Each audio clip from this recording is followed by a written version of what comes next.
Saudara-saudara jemaat, oma opa, bapak ibu, anak-anakku yang diberkati Tuhan. Pada hari Rabu ini kita kembali akan diberkati dengan firman-Nya. Kita akan merenungkan bersama-sama dari kitab Yohanes 4 ayat 11 sampai 26. Sebelum kita membaca dan merenungkan firman Tuhan, mari kita menyanyi dan berdoa. Kitab Bakti 78, baitnya yang kedua, Yesus Kristus sumber hidup. Yesus Kristus sumber hidup, Juru Selamat Dialah, dalam terangnya ada hidup, puji Dia selamanya. Di naungan kasih Tuhan, manusia berteduh, dikenyangkan siang malam dengan berkat yang penuh. Yesus Kristus sumber hidup, Juru Selamat Dialah, dalam terangnya ada hidup, puji Dia selamanya. Mari saudara jemaat kita berdoa. Ya Tuhan, kami datang padamu. Kami hendak membaca merenungkan firman-Mu. Kami datang karena kami percaya di dalam Engkau kami menemukan kehidupan, dan firman-Mu menjadi berkat kami hidup di dalam Tuhan. Nyatakan kuasa Roh Kudus-Mu bekerja atas kami semua ya Tuhan, sehingga dalam membaca merenungkan firman-Mu ini, kami bertemu dan diberkati Tuhan selalu. Berfirmanlah kepada kami Tuhan, kami anak-anak-Mu sedia mendengarnya. Amin. Jemaat kekasih Tuhan, saya membacakan bagi kita Yohanes pasal 4 ayat 11 sampai 26. Kata perempuan itu kepadanya, Tuhan, Engkau tidak punya timba dan sumur ini amat dalam. Dari manakah Engkau memperoleh air hidup itu?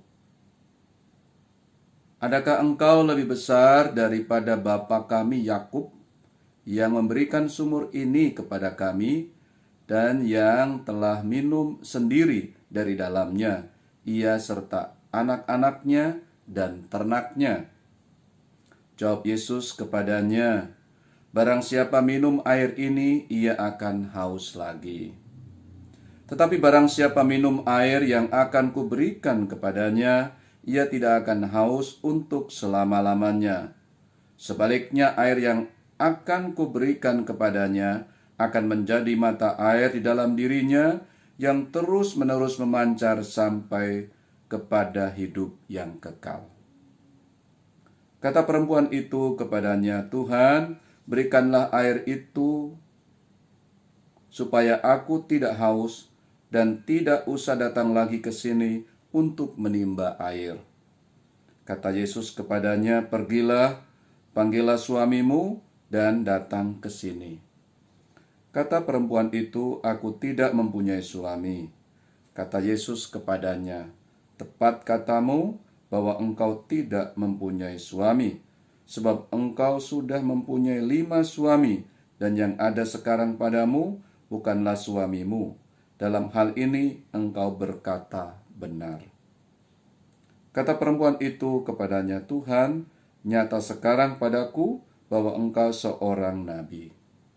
Nenek moyang kami menyembah di atas gunung ini, tetapi kamu katakan bahwa Yerusalemlah tempat orang menyembah. Kata Yesus kepadanya, percayalah kepadaku hai perempuan, saatnya akan tiba bahwa kamu akan menyembah Bapa bukan di gunung ini dan bukan juga di Yerusalem. Kamu menyembah apa yang tidak kamu kenal. Kami menyembah apa yang kami kenal. Sebab keselamatan datang dari bangsa Yahudi. Tetapi saatnya akan datang dan sudah tiba sekarang bahwa penyembah-penyembah benar akan menyembah Bapa dalam roh dan kebenaran, sebab Bapa menghendaki penyembah-penyembah demikian.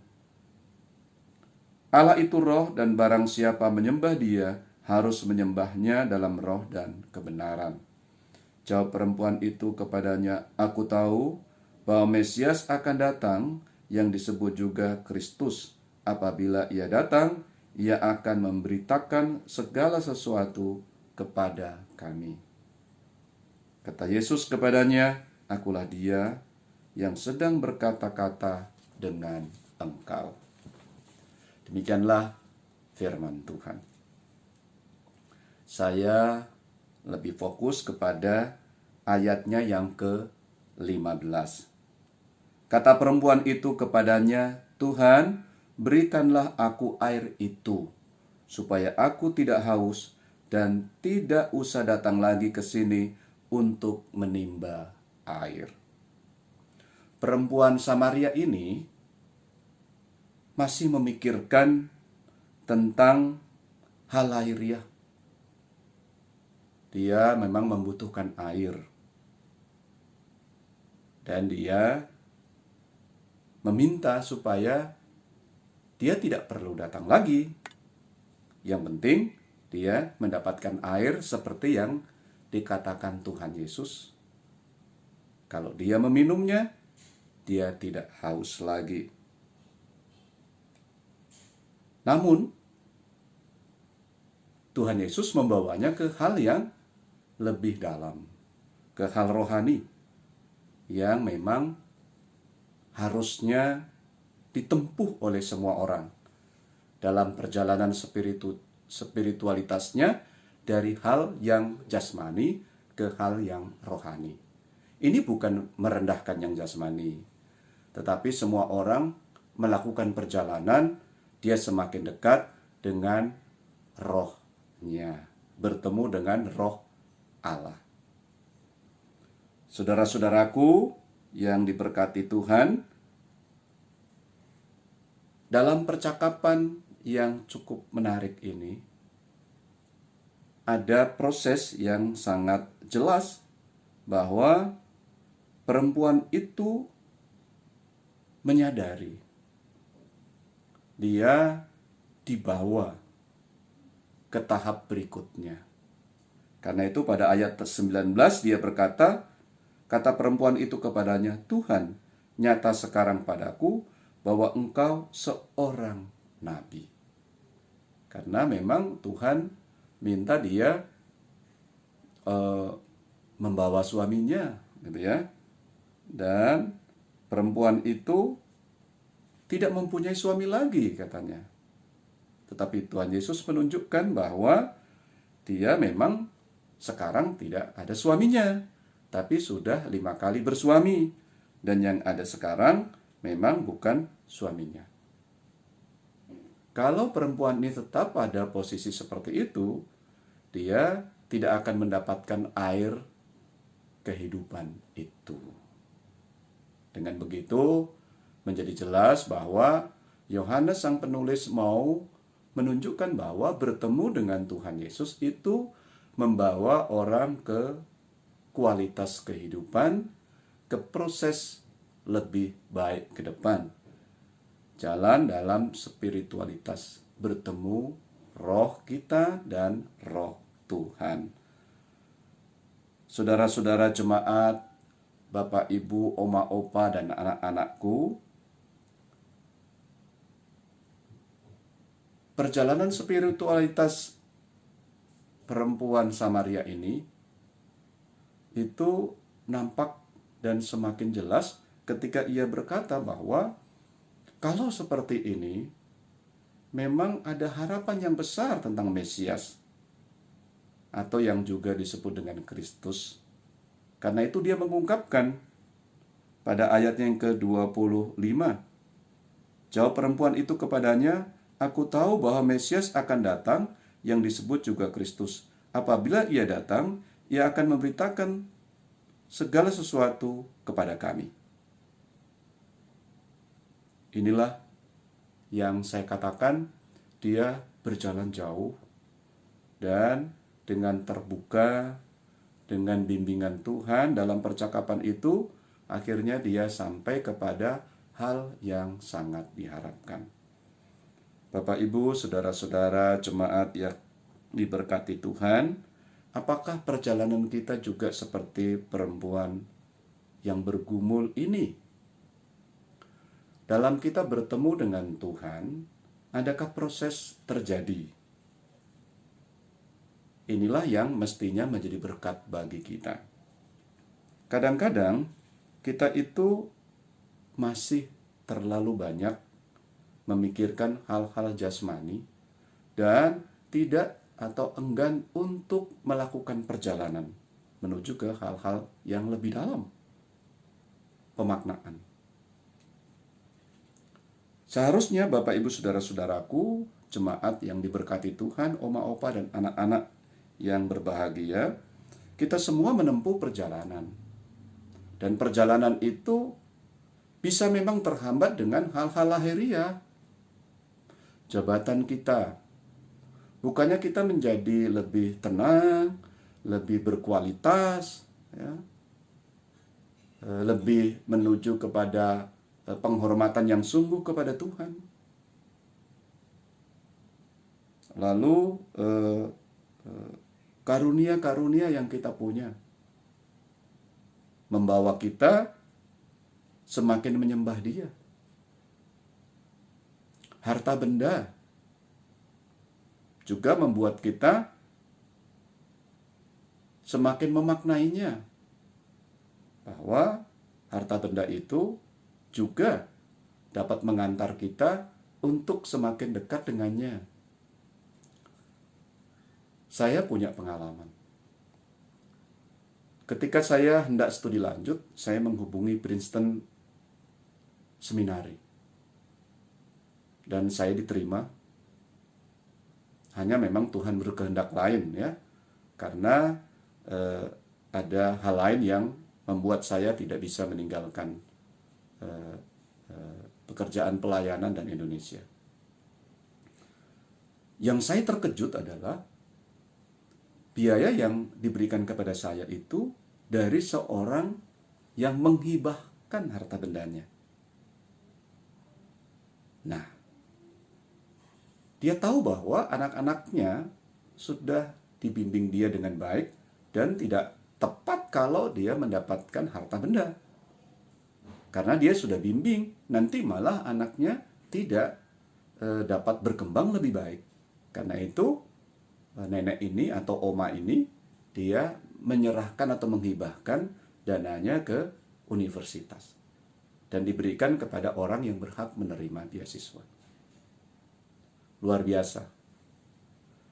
Dia menempuh perjalanan yang baik.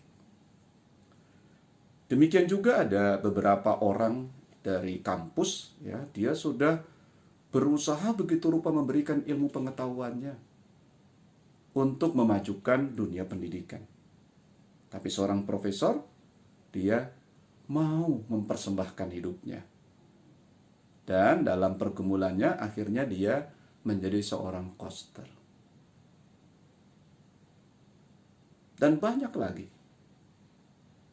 Saya punya pengalaman juga dengan seorang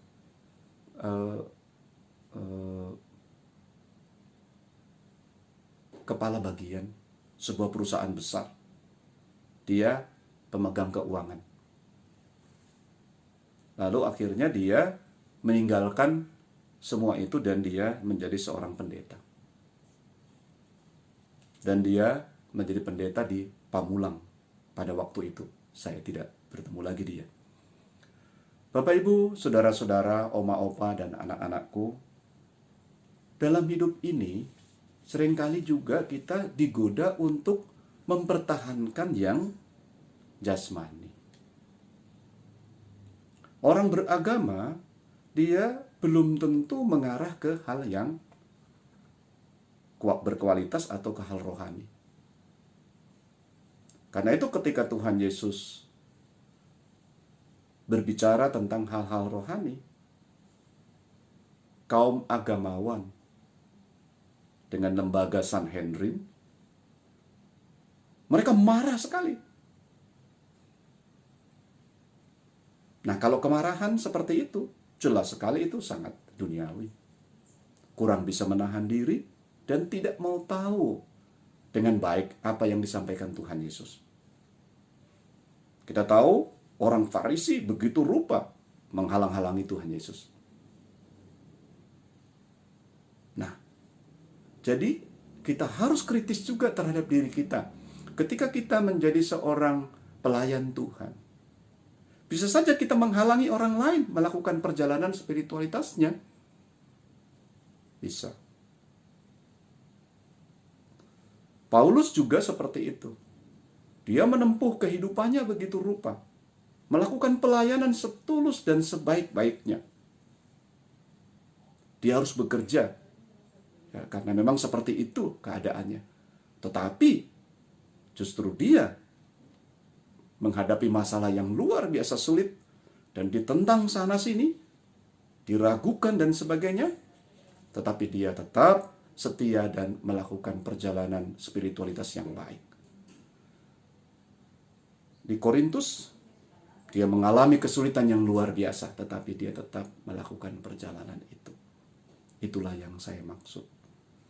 Karena itu, saya juga mengajak kita semua bergumul, karena bisa terjadi kita menghalangi, ya, karena kita merasa beragama, kita menghakimi orang lain, menentukan langkah-langkahnya. Seorang presbiter, dia bergumul dengan keluarganya. Karena itu kita topang dia harusnya. Dia bisa berkeluarga dengan baik, bertanggung jawab dengan baik, dia melayani dengan baik. Sehingga pelayanannya sangat terkait dengan keluarganya. Dan dia melakukan perjalanan spiritualitas yang baik dengan tanggung jawab keluarganya dan tanggung jawab pelayanannya dikerjakan bersama-sama. Karena dia dipanggil, dia berkeluarga. Karena itu kita semua menggumulinya dan kita semua menempuh perjalanan itu. Selamat berbahagia. Karena memang di dalam Yesus, Tuhan kita itu, kita menempuh perjalanan spiritualitas yang baik. Kita didampingi oleh Dia. Kita diajak berbicara oleh Tuhan. Seperti perempuan Samaria ini, dia berdiskusi dengan Tuhan. Seperti itulah kita ketemu dengan Tuhan, kita mendengarkan firman-Nya, kita bergumul begitu rupa, dan Tuhan mau kita semua melakukan perjalanan menuju kepada Tuhan, kehadirat Tuhan. Selamat, karena kita semua diberkati Tuhan, didampingi Tuhan. Dan kalau kita juga masih saat ini menghakimi orang lain, memaksakan keinginan kepada orang lain, berhentilah.